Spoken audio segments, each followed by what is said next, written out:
அம்மா ரெக்கார்டு போட்டு விட்டுருங்க. அ, ஓகே. வாழ்க வையகம், வாழ்க வையகம், வாழ்க வளமுடன். குரு வாழ்க, குருவே துணை. ஆசான் அருள் தந்தை வேதாத்ரி மகரிஷி அவர்களுக்கு நம்மோடு சுக்குமமாக சுவாமிஜி அவர்கள் நம்மோடு இணைந்து இன்றைய நிகழ்ச்சிகளை சிறப்பித்து தருவாராக.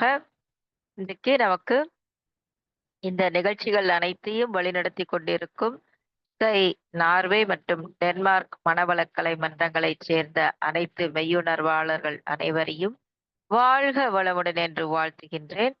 பாகிரதி அம்மா அவர்களுக்கும், நேசமலர் அம்மா அவர்களுக்கும், நகுலேசன் ஐயா அவர்களுக்கும் எனது மனமார்ந்த நன்றிகளும் வாழ்த்துகளும் உரித்தாகுக.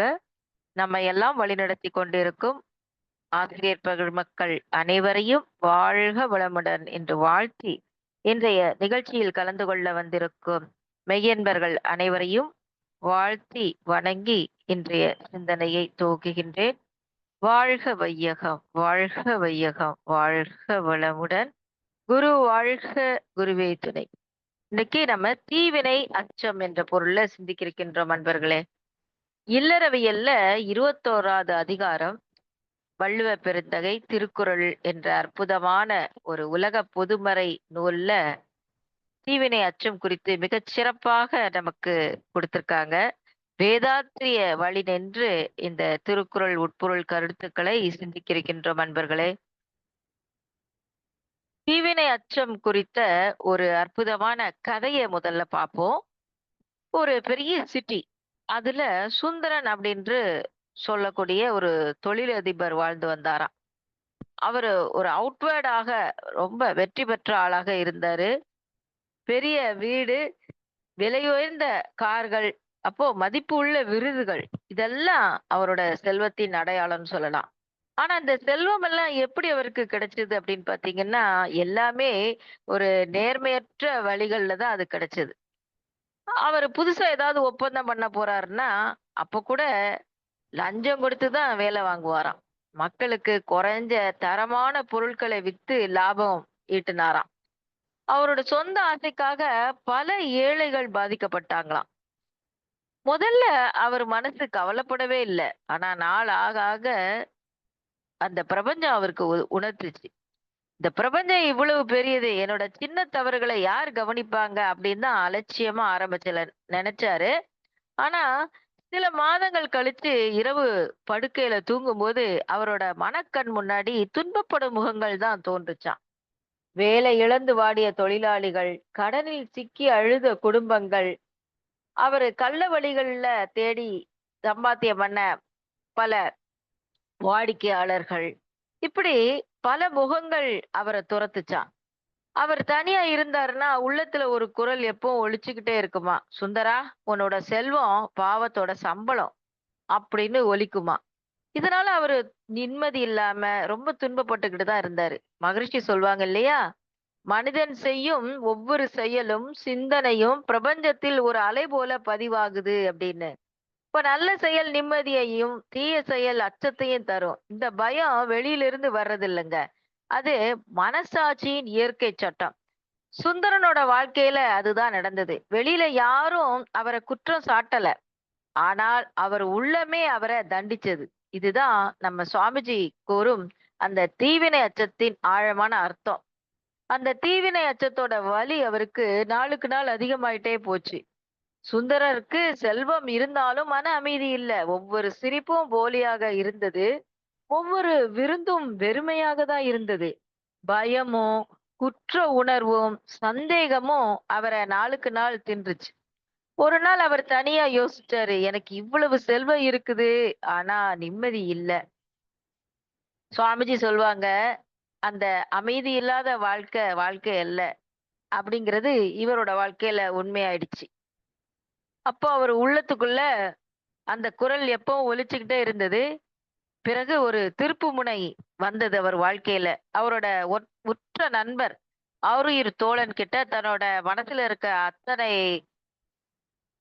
அச்சத்தையும் பகிர்ந்து கொண்டாரு. அப்போ அவரோட நண்பர் சொன்னாரு, "கவலைய விடுப்பா. மனவளக்கலை மன்றங்களுக்கு நான் உன்னை அழைச்சிட்டு போறேன். அங்க போக போக உன்னோட கவலை, பயமெல்லாம் போயிரும். நீ திருந்தி நல்லவனாக வாழ ஆரம்பிச்சுருவ." அப்படின்னு சொன்னாராம். சரின்னு அவரும் அழைச்சிட்டு போனாரு. அங்க தவம்லாம் கற்றுக்கொண்டாரு. கூடவே தற்சோதனை செஞ்சு தன்னை திருத்திக் கொள்ள முயற்சி எடுத்து, அத செயலிலும் கொண்டு வர்றாரு. அப்போ அவரோட தீவினைய திருத்த கொஞ்சம் கொஞ்சமா முயற்சி பண்ணாரு. அவரால பாதிக்கப்பட்டவங்களுக்கு உதவ ஆரம்பிச்சுட்டாரு. நெறைய ஏழை பிள்ளைகளுக்கு பள்ளிகள் கட்டினாரு. ஏழைகளுக்கு உணவு கொடுத்தாரு. தொழிலாளர்களுக்கு சம்பளத்த உயர்த்திட்டாரு. மெல்ல மெல்ல அவர் மனசு அதன் பிறகு தான் லேசாச்சாம். அப்பதான் மகரிஷி சொன்னது அவருக்கு உண்மையிலே விளங்குச்சாம். நற்கர்மம் தான் தீவினையின் விளைவுகளை சீர்படுத்தும் மருந்து அப்படின்னு ஒரு முடிவுக்கு வந்தாராம். தீவினை அச்சம் என்பது வெளியில் வரும் தண்டனை கிடையாது. அது மனசாட்சியின் மறைமுக தீர்ப்பு. தீய செயல் செய்தவர்க்கு அச்சம் நிழல் போல பின் தொடரும். நல்ல செயல்கள் மட்டுமே மனசுல அமைதியை கொடுக்கும். அப்போ ஒவ்வொரு செயலும் காரண விளைவு சட்டத்தால் நமக்கு திரும்ப வருது. தீய செயல் அச்சம், குற்ற உணர்வு, மனக்குழப்பத்தை கொடுக்கும். நல்ல செயல் அமைதி, சந்தோஷம், ஆனந்தம் இவற்றையெல்லாம் கொடுக்கக்கூடியது. மனசாட்சி அப்படிங்கிறது இறைவனின் உள்ளார்ந்த குரல். அதிலிருந்து யாருமே தப்ப முடியாதுங்க. மனசாட்சியே இறை நீதி. இறை சட்டத்தை மாற்ற முடியுமா? முடியாது. ஆனால் அதன் தாக்கத்தை குறைத்துக் கொள்ள முடியும். நிறைய புண்ணிய செயல்களின் திணிவு மூலம் நிச்சயமாக அந்த தீவினையோட தாக்கத்தை குறைத்துக் கொள்ள முடியும். தீ, வினை, அச்சம். இந்த 3 சொற்களுக்குரிய அர்த்தத்த முதல்ல பார்ப்போம். இப்போ இந்த திருக்குறளோட 10 குறளுக்கும் வேதாத்திரிய விளக்கத்த நம்ம இப்போ சிந்திக்க இருக்கின்றோம். தீ, வினை, அச்சம். தீ சுடுதலால் ஏற்படும் வருத்தம் அனுபவத்துல உண்டுங்க. தீவினை துன்பம் அளிக்கிறதுனால அந்த வினையை செய்வதற்கு அச்சப்படணும். அஞ்சுதல் அஞ்சாமை பேதமை என்றார் வள்ளுவர். தீவினையார் அஞ்சார் விழுமியார் அஞ்சுவர் தீவினை என்னும் செருக்கு அப்படிங்கிறார். அப்ப செருக்கு அப்படின்னா என்ன? ஆணவம். ஆன்மாவுக்கு ஆசையை ஊட்டி துன்பத்தை கொடுக்கின்ற எண்ணம், சொல், செயலில் ஆழ்த்துகின்ற மனோபாவம்னு சொல்லலாம். இப்போ இறைவன் தான் எல்லாமாக வந்திருக்கிறான். இறையே எல்லாமாக வந்திருக்கிறத மறக்கிற போதுதாங்க அந்த ஆணவம் தன்முனைப்பாக வெளிப்படுதுங்க. அப்போ எல்லாரும் ஒண்ணுதான் என்பது சமமான நோக்கம் உடையது. அப்போ நீதி, நியாயம், நேர்மை, தர்மம் சார்ந்து வாழ்கின்ற நல்ல குடியில பிறந்தவங்க தீயதை நினைக்கிறதுக்கே அஞ்சுவாங்களாம், பயப்படுவாங்க. ஆனா தீயவை செய்து பழக்கப்பட்ட பரம்பரையில வந்தவன் துன்பம் வருமென்று தெரிந்தாலும் அந்த தீவினைக்கு பயப்படவே மாட்டான்.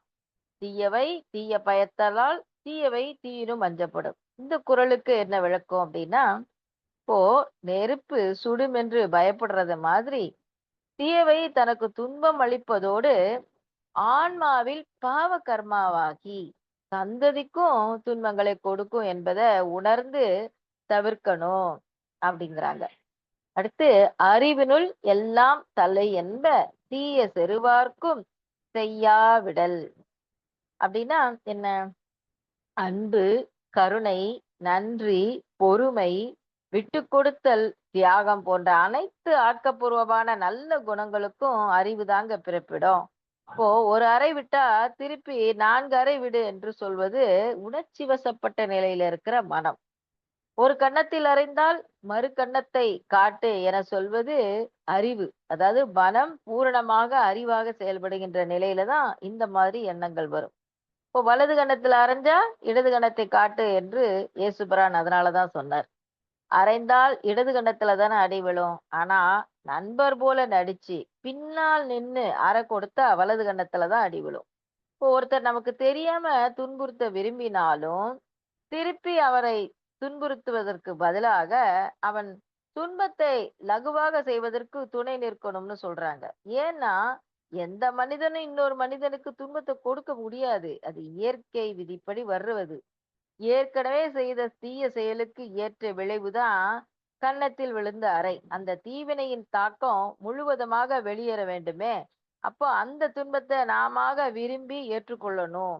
அதற்கு நாம துணை நிற்காமல் துன்பம் கொடுத்துட்டாரே என்று அவரை கடும் சொல்லாலோ கொடும் செயலாலோ திருப்பி தாக்குனா என்னுடைய பாவம் என்கிட்டயே இருக்கட்டும். கொடு என்று கழிந்து போகின்ற பழியை திருப்பி வாங்குவதனால் அது பழி வாங்குதல். அதாவது பாவப்பதிவு என்கிட்ட இருக்கட்டும்பா அப்படின்னு நினைக்கிற தன்மை.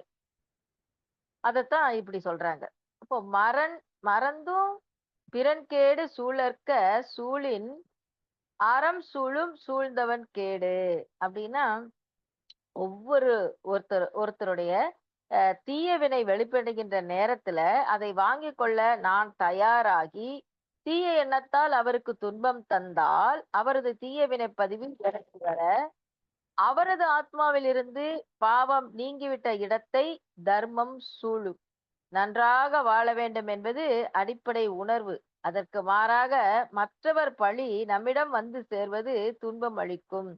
அதனால மறந்தும் அறிவு பிறழ்ந்த செயல் செய்யாம விழிப்போடு தவிர்த்து விட்டோம் என்று சொன்னா அந்த எழுந்த பதிவு வான்காந்த களம் சென்று கலந்துவிடும் அப்படிங்கிறாங்க. இப்ப அந்த வரவேண்டிய துன்பத்திலிருந்து தப்பிக்கிறது ஒரு நன்மை. அடுத்து அது முதல்ல நமக்கு கிடைக்கக்கூடிய நன்மை. அடுத்து தீயதை செய்திருந்தால் அந்த கர்மா மீண்டும் புதுப்பிக்கப்பட்டு சந்ததிக்கு பெரும் துன்பமாவது தவிர்க்கப்பட்டது. இது இரண்டாவது நன்மை. அடுத்த குறள்ல இளனென்று தீயவை செய்யற்க செய்யின் இளனாகும் அன்று. இந்த குறளுக்கு என்ன விளக்கம் அப்படின்னா தவறு செய்வதற்கான காரணங்கள்ல ஒன்று பொருள் ரீதியான வறுமை. தேவைகள் அனைவருக்கும் பொதுவானவைதான். ஆனா அதை நிறைவு செய்து கொள்ள சிலருக்கு பாருங்க வசதி இருக்காது. உடல் துன்பத்தை நீக்குகின்ற வேகத்துல மறந்து தவறு செய்யக்கூடிய வாய்ப்பு இருக்குங்க. இப்போ வறுமையின் காரணமாகத்தான் தீவினை செய்கிறேன் என்றாலும் அதனால் வரும் துன்பங்களை தவிர்க்க முடியாது. வறுமைக்கு பயந்து விடக்கூடாது. ஓரளவாவது திறமை இருப்பதை மறந்து விடவும் கூடாது. இப்ப திறமையை பெருக்கிக் கொள்ளணும். தன்னோட சொந்த உழைப்பால நேர்மையாக பாடுபடணும். அப்ப பாடுபடும் பொழுது நல்ல பொருள் ஈட்டணும். அதை கொண்டு என்ன வசதியோடு வாழ முடியுமோ அதுல நிறைவு காணணும். இப்போ வசதி குறைவாக இருந்தாலும் அந்த நடுநிலை தவறி செயல்படக்கூடாது. முன்னோர் நடுநிலை தவறியதால் வந்த விளைவுதான் இன்றுள்ள குறைபாடு. நாமும் அதையே தொடர்ந்தால் விளைவு மேலும் துன்பமாகும். அடுத்த குறள்ல தீப்பாலதான் பிறர்கண் செய்யற்க நோய்ப்பால தன்னை அடல் வேண்டாதான் அப்படிங்கிறாங்க. அப்ப இது என்னன்னா இப்போ கிராமப்புறத்துல சொல்லுவாங்க பாருங்க, எனக்கு 2 கண்ணும் போனாலும் பரவாயில்ல, ஆனா அவனுக்கு ஒரு கண்ணாவது போகணும்னு. ஏன்னா அடுத்தவருக்கு ஒரு கண் போக வேண்டும் என்று நினைக்கும் போதே இவனுக்கு ஒரு கண் போகும் சூழ்நிலை அமைந்துவிடும். இவனது எண்ண அலைகள் அவனை தாக்கி அவனுக்கு ஒரு கண்ணை எடுத்துவிடும். அப்ப இவங்கிட்ட புறப்படுகின்ற எண்ண அலைகள் அரை வட்டம் முடித்த எண்ணம் பூமரங் மாதிரி புறப்பட்ட இடமே திரும்பி வந்து இவனுடைய அடுத்த கண்ணையும் கெடுத்து விடும். அதாவது பூமராங்கிற ஒரு கருவி அன்னைக்கு வேட்டையாடுவதற்கு பயன்படுத்தினாங்க ஆரம்பத்துல. அப்புறம் போர்க்காலத்திலையும் பயன்படுத்தியிருக்காங்க. அந்த கருவி எப்படின்னா யார் அதை வீசி அடிக்கிறாங்களோ அது எந்த வேகத்துல வீசப்படுதோ அதே வேகத்துல வீசினவங்க கையிலே திருப்பி வந்துருமா. அப்ப இது செயலுக்கு தக்க விளைவுங்கிறத உணர்த்துகின்ற ஒரு அற்புதமான ஒரு கருவின்னு இது சொல்லலாம். அப்ப இந்த தீய எண்ணத்தால 2 மடங்கு தீமைகள் வருவதைப் போல நல்ல எண்ணத்தால 2 மடங்கு நன்மை வரும் என்பதை உணர்ந்து யாருக்கும் எப்பொழுதும் நன்மையே செய்ய வேண்டும் அப்படிங்கிறாங்க. அப்போ எனைப்பகை உற்றாரும் உய்வர் வினைப்பகை வீயாது பின் சென்று அடும். இந்த குறளுக்கு என்ன விளக்கம் அப்படின்னா சுற்றுப்புற சூழல்ல பலவித நுண்கிருமிகள் தோன்றி நம்மை தாக்கினாலும் நம்முள் நோய் எதிர்ப்பு சக்தி இருக்கும் வரை பாதிக்காததைப் போல ஒருவரது சொல்லும் செயலும் மற்றவரை வருத்தினாலும் இவரது செல்வமும் செல்வாக்கும் எதிர்வினை இல்லாமல் காப்பாற்றி விடலாம். ஆனால் ஆத்மாவில் பதிந்த அந்த தீய வினை தவறாது அவரையும் அவரது சந்ததிகளையும் தொடர்ந்து வந்து தாக்கி துன்பத்தை கொடுத்துடுமா. அப்போ தீயவை செய்தார் கெடுதல் நிழல் தன்னை வீயாது அடி உறைந்து அற்று அப்படின்றாங்க அடுத்த குறள்ல. உச்சி வெயில்ல நிழல் பாதத்துல விழுகிறதே தவிர, இல்லாமல் போக சாத்தியம் இல்லாதது போல, தீய செயலுக்குரிய துன்பம் தற்போது நிகழாது போனாலும், தலைமுறைகளில் ஒரு நாள் நிகழாமல் மறையாதுங்கிறாங்க இந்த குறள்ல. அப்போ அடுத்தது, "தன்னைத்தான் காதலன் ஆயின் எனைத்து ஒன்றும் துன்னற்க தீவினைப்பால்" அப்படின்னா, தனது உடல் நலமாக இருக்கணும், மனம் எப்பொழுதும் மகிழ்ச்சியாக இருக்கணும், வசதிகள் மென்மேலும் பெருகணும், சமுதாயத்துல அங்கீகாரம் இருக்க வேணும் அப்படிங்கிறாங்க. அப்போ சுற்றத்தாரோடு நீண்ட காலம் வளமாக வாழ வேண்டும். இவை அனைத்தும் குறைவில்லாமல் பெறுவதற்கு எந்த வகையிலும் யாருக்கும் துன்பத்தை கொடுக்க கூடாது அப்படிங்கிறாங்க. அரும்கேடன் என்பது அறிக, மருங்கு ஓடி தீவினை செய்யான் எனின். இப்போ மகரிஷி சொல்வாங்க, உள்ளதை உணர்தல், நல்லதை செய்தல், அல்லவை விடுதல். அதாவது தீயதை விடுதல் என்ற வேதாத்திரிய கோட்பாட்டில் வாழ்ந்தால் ஒரு கட்டத்தில் முழுமையாக மன தூய்மை பெற முடியுங்க. அதுவரை நல்லதும் கெட்டதும் கலந்திருக்கும். மனத்துக்கண் மாசு இல்லாதவனாக இருக்கிறேன், என்னுடைய ஆன்மா தூய்மை பெறுகிறது என்பதை எப்படி தெரிந்து கொள்றது? மனதில் கெட்ட எண்ணம் வராததே ஆத்மா தூய்மை பெற்றதற்கான சாட்சி. சரி, இப்ப இந்த 10 குறளுக்கும் வேதாத்திரிய வழியில நம்ம இப்போ சிந்திச்சு பொருள் ஓரளவு சொல்லியிருக்கிறோம். ஆஹ் அன்னைக்கு பாத்தீங்கன்னா, நம்ம முன்னோர்கள் நல்லது கெட்டது என்பதை தீர்மானிச்சு சிலதை செய்யலாம் சிலதை செய்யக்கூடாது என்ற முறையில அனுமதி கொடுத்தாங்க, சிலவற்றைக்கு தடையும் விதிச்சாங்க. அவையெல்லாம் அந்த காலத்தை ஒட்டின வாழ்க்கை முறைக்கு ரொம்ப பொருத்தமாக தான் இருந்திருக்கும். நாம இன்னும் அதிகமா ஆழமா போனா அந்த காலத்துல இதை செய் அதை செய்யாதே என்று சொல்வதற்கு அவர்கள் எடுத்துக்கொண்டது என்னன்னு பாத்தீங்கன்னா, சொர்க்கம் நரகம் ரெண்டு கற்பனை தான்.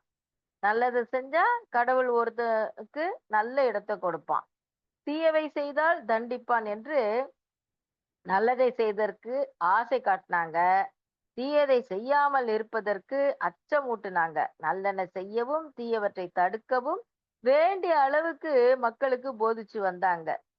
ஆனா இன்னைக்கு பாருங்க, விஞ்ஞான அறிவு வளர்ச்சி பெற்று வரும் இந்த காலத்துல அந்த முறை எவ்வளவு நாட்களுக்கு தொடர்ந்து பயன்படும்? இன்னைக்கு என்ன வேணும் அப்படின்னா, ஒவ்வொரு செயலுக்கும் ஒரு விளைவு உண்டு என்ற இயற்கை நியதியை மனிதன் உணர்ந்து கொள்ளக்கூடிய அளவுக்கு சின்ன வயசுல இருந்தே படிப்படியாக விளக்கி அந்த உணர்வு ஒவ்வொருத்தருக்கும் வந்துடணும். இதை செய்தால் அதன் விளைவு இதுவாகத்தான் இருக்கும், அந்த விளைவை தாங்கிக் கொள்வதற்கு நான் தயாரா என்ற அளவுக்கு ஒவ்வொருவரும் அவங்களுடைய செயலிலே விளைவாக தொக்கி நிற்கக்கூடிய ஒரு உண்மையை, இயற்கை அமைப்பை உணர்ந்து கொள்ளக்கூடிய முறையில உள்ள கல்விதான் இன்னைக்கு அவசியம் வேணும்னு சுவாமிஜி சொல்றாங்க. இப்போ செயலிலே விளைவு இருக்குது என்பதை தெளிவாக தெரிந்து கொள்ளணும். தெளிவா தெரிஞ்ச பிறகு உறுதியாகவும் உணர்ந்து கொள்ளணும். அப்படி உறுதியாக உணர்ந்து கொண்டாதான் ஒரு ஆசை எழுதுன்னு வைங்களேன், அதை நிறைவேற்றிக் கொள்ள செயலில் இறங்கும் போது நல்லது அடைவோம் என்று நன்மை செய்வோம். தீமை வரும்னு தெரிஞ்சிருச்சுன்னா நம்ம அதுக்காக அச்சப்படுவோம், அதை தடுத்து கொள்வோம். அப்ப அந்த முறையில தான் தற்காலத்திற்கு கல்வி முறை அவசியம். அப்போ செயலுக்கு தக்க விளைவு வரும் என்ற முறையில ஒரு தெளிவான பொறுப்புணர்ச்சி ஏற்படுவது இன்னைக்கு எல்லாருக்கும் ரொம்ப அவசியமானதுன்னு அருட்தந்தை சொல்றாங்க. அப்ப கூர்ந்து பார்க்கிற போது ஒவ்வொரு செயலுக்கும் விளைவு இருக்குது என்பதை நிச்சயமா நமக்கு தெரிஞ்சிடும். ஒரு சில செயலுக்கு விளைவு விரைவில் தெரியறது இல்ல. காரணம் என்ன அப்படின்னா, மனுஷனுடைய ஆயுள் பாத்தீங்கன்னா சொற்பம்தான், ஒரு குறிப்பிட்ட எல்லை உடையது. சில செயல்கள் பாத்தீங்கன்னா ரொம்ப காலத்துக்கு பின்னாடி விளைவா வரலாம். அதுவரையில நம்ம அறிவை நீட்டி பார்க்கவோ வயதை கூட்டி போடவோ முடியாது. அதனால சாதாரண அறிவு நிலையில மனுஷன் ஒரு முனையை விட்டுட்டு ஒரு முனையை மட்டும் பிடிச்சுக்கிறான், செயலை மட்டும் எடுத்துக்கொள்றான், விளைவே இல்லை அப்படின்னு நினைச்சுக்கிறான், அல்லது விளைவை மட்டும் எடுத்துக்கொள்றான். அதற்குரிய காரணம் என்ன? ஒண்ணுமே பிடிபட மாட்டேங்குதே அப்படின்னு சொல்றான். இப்படி பகுதிப்படுத்தப்பட்ட நிலையிலே வினை பயன் என்பதே ஒரு பொய்யான தத்துவம் என்று குறுகிய மனசுல முடிவு கட்டி விடுறான். அப்ப எந்த செயலை செஞ்சாலும் விளைவு வரும். எப்படி இப்போ ஒரு விதைய போட்டா 4 நாட்களிலோ அல்லது 4 வாரங்களிலோ முளைப்பது மாதிரி அந்த செயலுக்கு ஒரு விளைவு நிச்சயமாக உண்டு. பேராசை, சினம், கடும்பற்று, முறையற்ற பால் கவர்ச்சி, உயர்வு தாழ்வு மனப்பான்மை, வஞ்சம். இந்த 6 தீய குணங்கள் வயப்பட்டு மனிதன் செய்கின்ற செயல்கள் எல்லாமே அவங்கிட்டயே பதிஞ்சு பதிஞ்சு மறுபடியும் அந்த சக்தி உந்தி எண்ண அலைகளாகவோ செயல் வடிவங்களாகவோ வந்து கொண்டுதான் இருக்கும். அப்படியே வந்து விட்டால் அதே எண்ணப்பதிவுகள் மறுபடியும் பதிஞ்சு எழுந்து செயல் வடிவம் பெற்றுக்கொண்டே இருக்கிறதுனால மனிதன் துன்பப்படுறான். அந்த துன்பத்தினால பல தவறுகள் செய்றான். அதிலிருந்து மீட்டுக் கொள்ள முடியாம தவிக்கிறான். இதத்தான் மகரிஷி சொல்வாங்க, "வினை இல்லா விளைவும் இல்லை, விளைவு இல்லா வினையும் இல்லை." அதனால விளைவை கணித்துக் கொண்டு செயல் செய்யக்கூடிய திறமைய நம்ம வளர்த்துக் கொள்ளணும். விளைவை கணித்துக் கொண்டு செயல் செய்யக்கூடிய திறமை எப்படி வளரும் அப்படின்னா, நாள்தோறும் மனவளக்கலை பயிற்சி செய்து, தவத்தை செய்யணும். தத்துவ ஞானத்தை தெளிவாக கற்றுக்கொள்ளணும். அப்ப தவமும், தற்சோதனையும் செய்யும் பொழுது, நிச்சயம் நமக்கு பல நன்மையான அனுபவங்கள் கிடைக்கும். அப்ப அந்த அனுபவத்தை அடிப்படையாக வச்சு, இந்த செயலுக்கு இதுதான் விளையும் என்று விளைவை முன்கூட்டியே நாம தெரிந்து கொள்ளக்கூடிய திறமை நிச்சயமாக நாளுக்கு நாள் ஏற்படும். அப்போ எந்த ஒரு செயலுக்கும் விளைவு இருக்கு. அப்போ நம்ம நன்மை செய்தால் நன்மை கிடைக்கும். தீமை செய்தால் துன்பம் வரும். தீமை தான் கிடைக்கும். அப்போ இப்போ பாவத்துக்கு பரிகாரம் அப்படின்லாம் கேட்டுக்கிட்டே இருக்கிறாங்க ஒவ்வொருத்தரும். ஜோசியரை பார்க்குறாங்க. ஒவ்வொருத்தரையும் பார்த்து இந்த இந்த பாவத்துக்கு என்ன பரிகாரம் அப்படிலாம் கேட்குறாங்க. அப்போ அனுபவத்தே தீர வேண்டும் என்று பெரியவங்க, சான்றோர்கள் எல்லாம் சிலர் சொல்றத கேட்டிருப்போம். இப்போ ஒரு கதை நான் படிச்சேன். அந்த கதைய பகிர்ந்து கொள்ளலாம்னு நினைக்கிறேன் நண்பர்களே.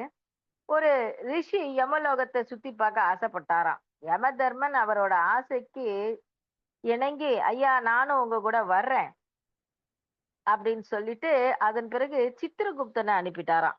முதல்ல வரேன்னு சொன்னவரு, அதன் பிறகு வேண்டாம் சித்திரகுப்தனே போதும்னு சொல்லி அவர அனுப்பிட்டாரு. அப்புறம் சித்திரகுப்தன யமன் ரிஷி கூட அனுப்புன பிறகு என்னாச்சு? யமலோகத்துக்கு போறாங்க. அது ஒரு பெரிய விசித்திர லோகமாகப்பட்டது அவருக்கு, அந்த முனிவருக்கு. அங்கே நடக்கும் ஒவ்வொரு காரியத்துக்கும் உண்டான காரணம், பாகுபாடற்ற, பாரபட்சமற்ற நீதி நிலைநிறுத்தப்படும் தர்மம் அத்தனையும் பார்க்க பார்க்க அந்த ரிஷியே ஆடி போயிட்டாராம். தண்டனைகளுக்கான காரணங்கள்ல அவ்வளவு அக்யூரேட்டா ரொம்ப துல்லியமா அந்த காரணங்கள் தெரிஞ்சுதாம். இதுதான் இந்த காரணத்தினா இந்த இந்த தண்டனைக்கான காரணம் அப்படின்னு தெரிஞ்சுக்கிட்டாராம். அப்ப இப்படி நரகம் என்று ஒன்று இருப்பது தெரிந்தும் தண்டனை கிடைக்கும் என்பதை அறிந்தும் ஏன் இந்த மனிதர்கள் பாவங்களை செய்யறாங்க நினைக்க நினைக்க அவருக்கு ரொம்ப ஆச்சரியமா இருந்ததா அந்த முனிவருக்கு. மனிதர்கள் தங்கள் பாவங்களுக்காக அனுபவிக்கும் கொடூர தண்டனைகள் அவரை சஞ்சலம் கொள்ள வைக்கல. பந்த பாசங்களுக்கு அப்பாற்பட்ட அனைத்தையும் கடந்த சித்தி பல பெற்ற முனிவர் தான் அவரு. அப்ப சந்தேகம் எழும் இடங்களில் எல்லாம் சித்திரகுப்தனை திருப்பி பார்ப்பாராம். அவரின் குறிப்பை உணர்ந்தவனாக சித்திரகுப்தனே அவருக்கு எல்லாத்தையும் விளக்கிட்டாராம். இருவரும் என்ன பண்ணாங்க, அப்படியே நடந்து வந்துகிட்டே இருக்காங்க. ஒரு இடத்துல பாக்குறாங்க, 5 அடி உயரத்துக்கு ஒரு கற்பாறை ஒண்ணு இருந்துச்சாம். இது என்ன கல்பாறை அப்படின்னு கேட்டாராம். ஒண்ணுமில்ல மகாமுனி, இது ஒரு சிறுவன் ஒரு பாவம் செஞ்சுட்டான், அதுதான் இப்படி வளர்ந்து நிக்குது அப்படின்னாராம் சித்திரகுப்தர். உடனே ரிஷி ஆச்சரியப்பட்டு, என்னது சிறுவன் செய்த பாவமா? அது என்ன பாவம் அப்படின்னு கேட்டாராம். உலகத்துல ஒரு முனிவரின் ஆசிரமத்துக்கு தினமும் பல அதிதிகள் வருவது வழக்கம். முனிவரும் வருபவர்கள் அனைவரையும் அன்புடன் வரவேற்று உபசரித்து உணவு கொடுப்பாராம். அந்த முனிவருக்கு ஒரு பிள்ளை. அந்த பிள்ளை ரொம்ப சேட்டக்காரன். எப்போதும் ஏதாவது குறும்புகள் செய்து கொண்டே இருப்பான். அப்ப அதிதியாக வருபவர்களுக்கு முனிவர் பரிமாறும் உணவில் சிறு சிறு கற்களை போட்டு அவர்கள் சாப்பிடும்போது படும் கஷ்டத்தை ரசித்து பார்ப்பானா அந்த சிறுவன். அப்படி அவன் அதிதிகளுக்கு செய்த பாவமான அந்த கற்கள் தான் சிறுவன் வளர வளர சிறு பாறையாக இப்படி வளர்ந்து நிக்குது. விதி முடியும் நேரத்துல அவன் யமலோகத்துக்கு வரும்போது இந்த பாறையை அவன் உண்ண வேண்டும். இதுதான் அவனுக்கான தண்டனை அப்படின்னு சித்திரகுப்தன் சொன்னாராம். அப்படியே அசந்து போயிட்டாரா முனிவர். 2 பேரும் நடந்து போனாங்க. முனிவருக்கு ஒரு ஆசை வந்ததாம். யாராக இருக்கும் அந்த சிறுவன்? இது எங்கோ நடந்ததை தான் ஏற்கனவே அறிந்த மாதிரி அவருக்கு ஒரு நினைவு நிழலாட்டம் ஏற்பட்டுச்சாம். ஆனா சித்திரகுப்தன் கிட்ட கேட்க ரொம்ப தயக்கமா இருந்துச்சாம். அப்போ சித்திரகுப்தன் வேற பக்கம் போன உடனே ரிஷி என்ன பண்றாரு, தன்னோட ஞான திருஷ்டியில அந்த சிறுவன் யார் அப்படின்னு பார்க்கிறாராம். அப்புறம் தான் தெரியுது அவன் வேறு யாரும் கிடையாது. சாட்சாத் அவரே தான். தன்னோட தவற உணர்ந்தாரு. யமதர்மன் கிட்ட போனாரு. நடந்தத சொன்னாரு. யமதர்மா, நான் முக்தி பெற்று இறைவனடி சேர விரும்புறேன். அதற்கு தடையாக நிச்சயம் இந்த கல் இருக்கும். எனவே இந்த ஜென்மத்திலேயே இந்த பாவத்தை போக்க நான் விரும்புறேன். நானே கொஞ்சம் கொஞ்சமாக இந்த கல்ல சாப்பிட்டு சிரித்து விடுறேனே. முனிவரின் கோரிக்கையை யமதர்மன் ஏற்றுக்கொண்டான். கல்லை சிறிது சிறிதாக அரைச்சு அந்த முனிவர் சாப்பிட்டாராம். சிலா என்றால் கல் அப்படின்னு அர்த்தம். கல்லை உண்டவர் என்பதால் அந்த முனிவர் சிலாதர் ஆனார். அந்த சிலாதர்ங்கிற பெயர் அந்த முனிவருக்கு வந்துச்சாம். எத்தனை சக்தி பெற்றவராக இருப்பினும், எண்ணற்ற தவம், ஞானம் பெற்றவராக இருந்தாலும், ஒருவர் பிறருக்கு செய்யும் தீமை அவரை சும்மா விடாது. பெரும் கர்ம வினையாக வளர்ந்து கொண்டே போகும். ஒரு நாள் மொத்தமாக திரும்ப கிடைக்கும். அப்போதுதான் அந்த கர்ம வினையை அனுபவித்தே தீர்க்க வேண்டும். இதை உணர்ந்தவங்க எறும்புக்கு கூட இன்னல் கொடுக்க நினைக்க மாட்டாங்க. சிலாதாரின் கதை எத்தனை யாகம், யோகம், ஹோமம், தவம், பரிகாரம், இறை வழிபாடு செய்தாலும் நம் கர்மவினை நம்மை விட்டு போகாது. அதை கல் போல் மனம் இல்லாமல் உண்டு அனுபவித்து கழிக்க வேண்டும். இந்த நீதியைத்தான் இந்த கதையில அழுத்தமா சொல்றாங்க. அப்போ தவமும் அறமும் நாம் செய்து வாழும்போது நாமும் நல்லா இருப்போம், நமது சந்ததிகளும் நல்லா இருப்பாங்க அப்படிங்கிறதுக்கு நம்ம திருமூலரோட ஒரு கவியை சொல்றேன். திளைக்கும் வினைக்கடல் தீர்வுறு தோணி இளைப்பினை போக்க இருவழி உண்டு. தனக்கும் கிளைக்கும் அக்கேடில் புகழோன் விளைக்கும் தவம் அறம் மேற்றுணையாமே அப்படின்னு சொல்றாங்க. அப்போ தவம் செய்யணும், அற வாழ்க்கை வாழணும். இவையெல்லாம் மனவளக்கலை பயிற்சியில மகரிஷி நமக்கு ரொம்ப எளிமையாக அழகாக கொடுத்திருக்காங்க. 6 தீய குணங்களையும் 6 நல்ல குணங்களாக மாற்றுவதற்கு தவமும் தற்சோதனை பயிற்சியும் தொடர்ந்து செய்து செய்து வாழும்போது இந்த சத்சங்க தொடர்பும் நமக்கு அந்த நல்வினை பதிவுகளை மேன்மேலும் ஊக்கப்படுத்தி கொண்டு வரும். அப்போ புண்ணிய செயல்கள் செய்வதற்கு ஏற்றதொரு பயிற்சி மனவளக்கலை பயிற்சிகள் என்று கூறி வாய்ப்பளித்த அன்புள்ளங்கள் அனைவரையும் வாழ்க வளமுடன் சிந்தனையை நிறைவு செய்கின்றேன். நன்றி, வாழ்க வளமுடன். சேட் பாக்ஸில் போட்ட அனைத்து அன்பர்களுக்கும் நன்றி, வாழ்க வளமுடன்.